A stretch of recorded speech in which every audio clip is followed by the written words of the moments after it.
The hum of the cheap mini-fridge was a dull throb against the ringing in my ears, a phantom echo of the 16-hour drive we'd just endured. My friend, who I'll call Mark throughout this account, was already sprawled across his bed, face down, a modern-day Lazarus resurrected from the depths of highway hypnosis. Me? I was still wired, the endless concrete ribbon of I-40 playing on repeat behind my eyelids. We'd pulled into Flagstaff, Arizona, just after sunset, the sky still bleeding oranges and purples into the inky black. The motel, a nondescript chain just off the highway, promised nothing more than a place to crash before our Grand Canyon trek. It delivered on that promise, with thin walls, a faint aroma of stale cigarette smoke clinging to the carpet, and a pervasive low-level drone that I couldn't quite pinpoint.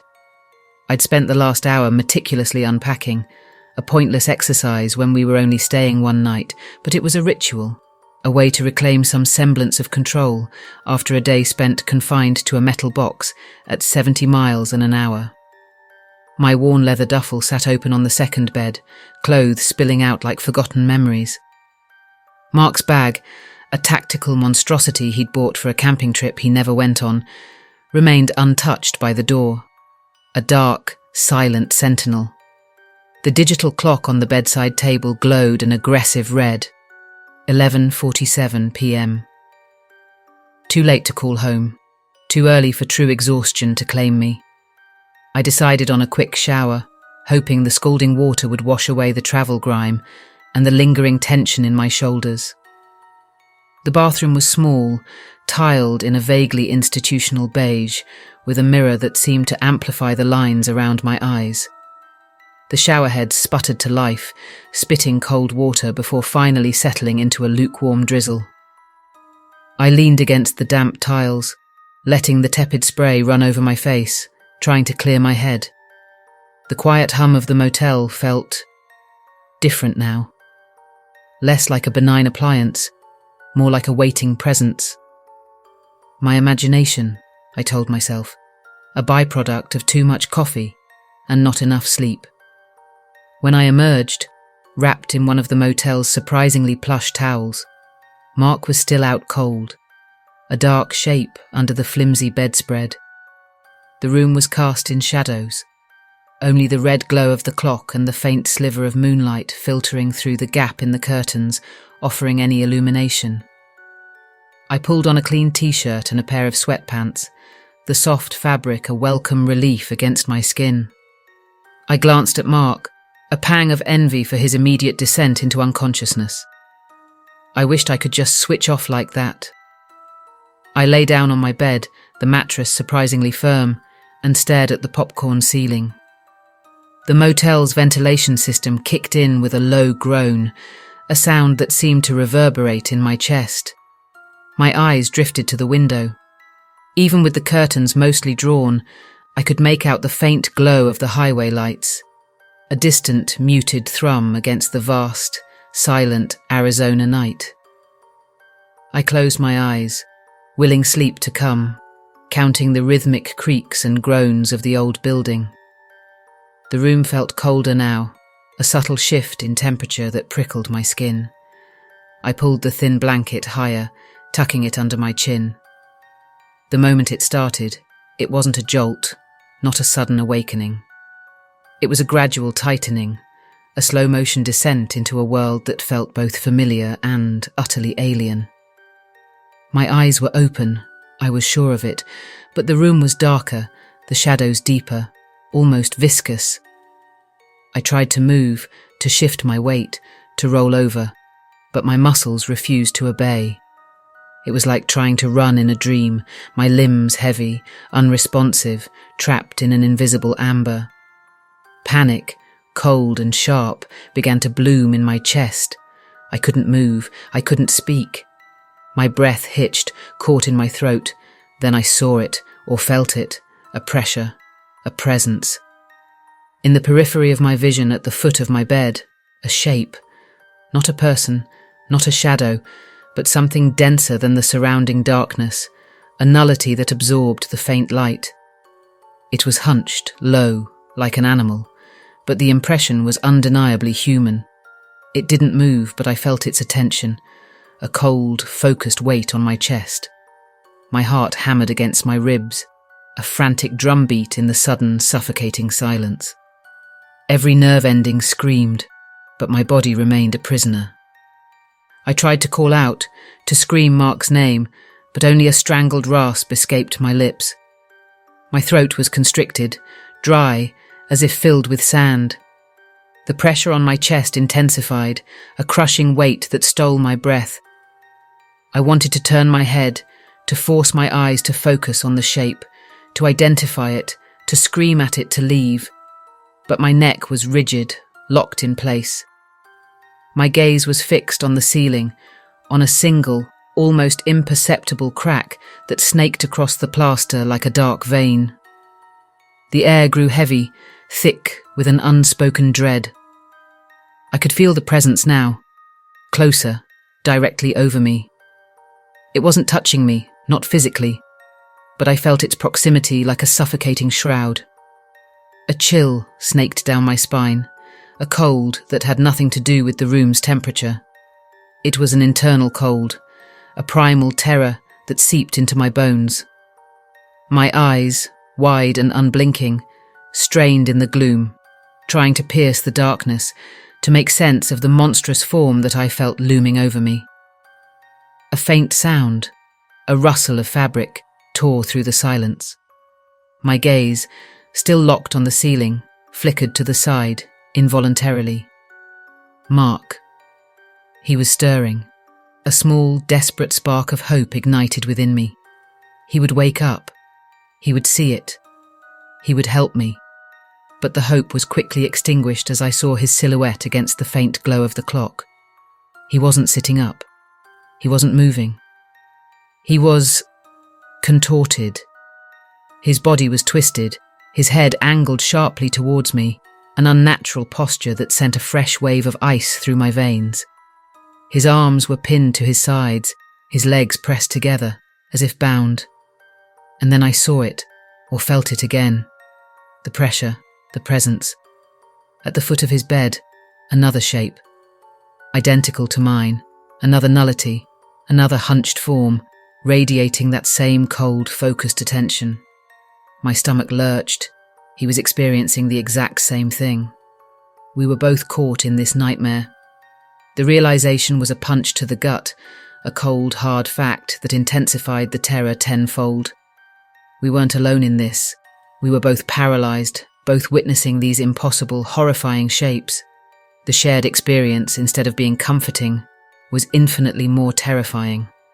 It confirmed that this wasn't a hallucination, not a trick of a sleep-deprived mind.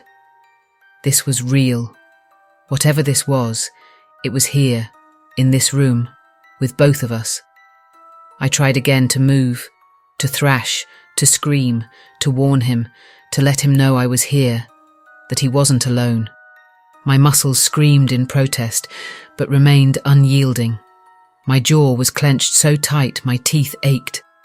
A low, guttural moan escaped my lips, barely audible, a desperate sound of a trapped animal. The presence over me seemed to lean closer, the air growing even heavier, thick and suffocating. I could almost feel its breath, cold and stale, against my face, even though I knew it wasn't real, not in any tangible way. It was a sensation, a horror that transcended the physical. My mind raced, frantically searching for an explanation, for a way out. Sleep paralysis. I knew about it. The brain waking up before the body, the terrifying feeling of being unable to move, the hallucinations. But two people, at the exact same time, and the sheer malevolence of these presences, the palpable intent, felt far beyond a simple misfire of neurotransmitters. This felt deliberate, targeted. My eyes darted to the window, the sliver of moonlight now almost completely gone, swallowed by the oppressive darkness. The streetlights outside seemed to dim, their glow fading into a sickly yellow.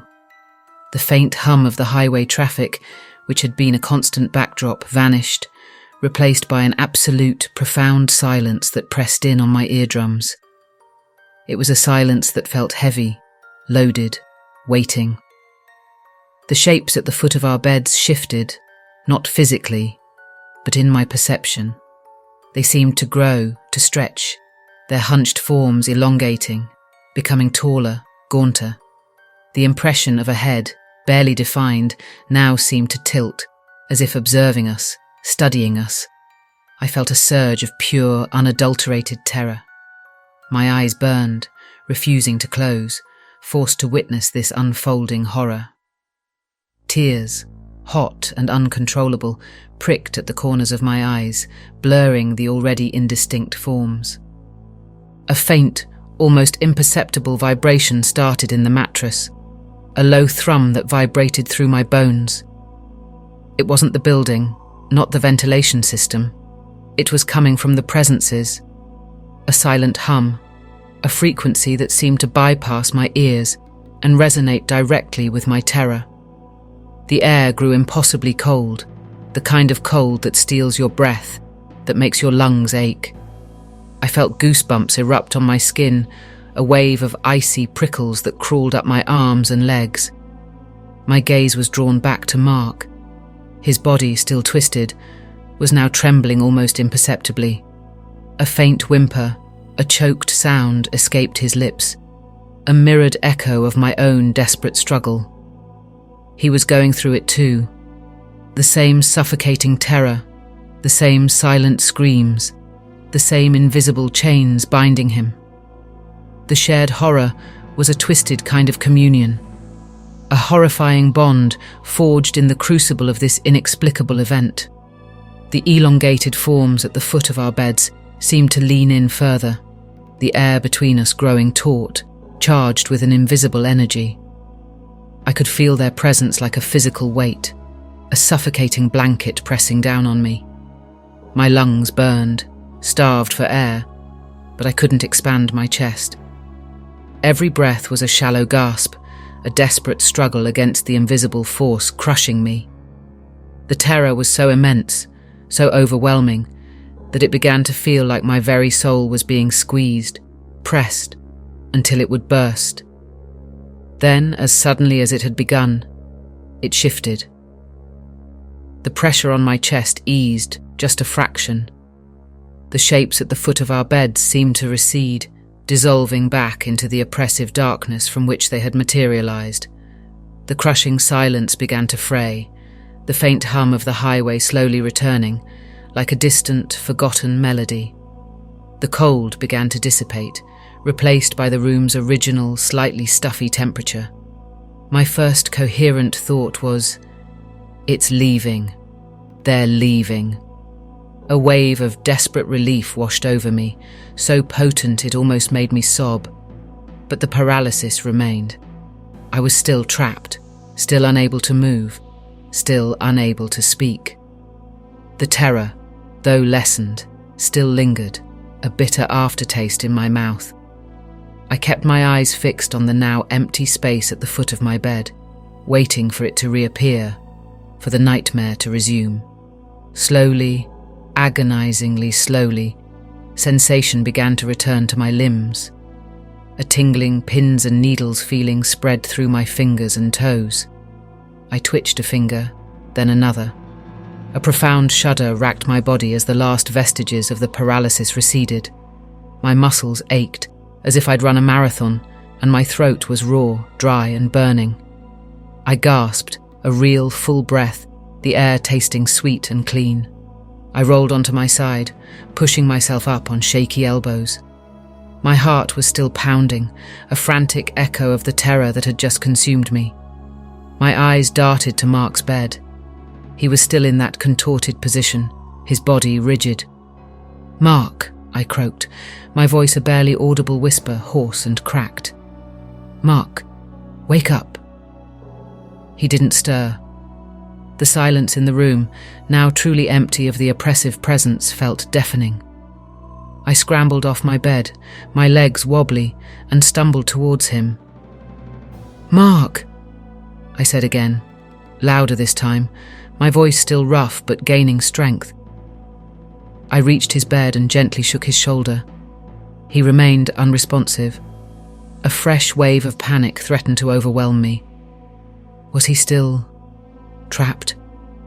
Then, with a sudden, sharp gasp, he lurched upright, his eyes wide and unfocused, his breath coming in ragged, desperate gulps. He looked around the room, his gaze wild, unseeing, as if he expected to find the shape still there, looming over us. His body was trembling violently, his hands clutching the bedspread, knuckles white. Our eyes met. In the dim light of the room, I could see the reflection of my own terror in his. He didn't speak, couldn't speak, his mouth open, a silent scream frozen on his lips. His chest heaved, his breaths coming in shuddering gasps.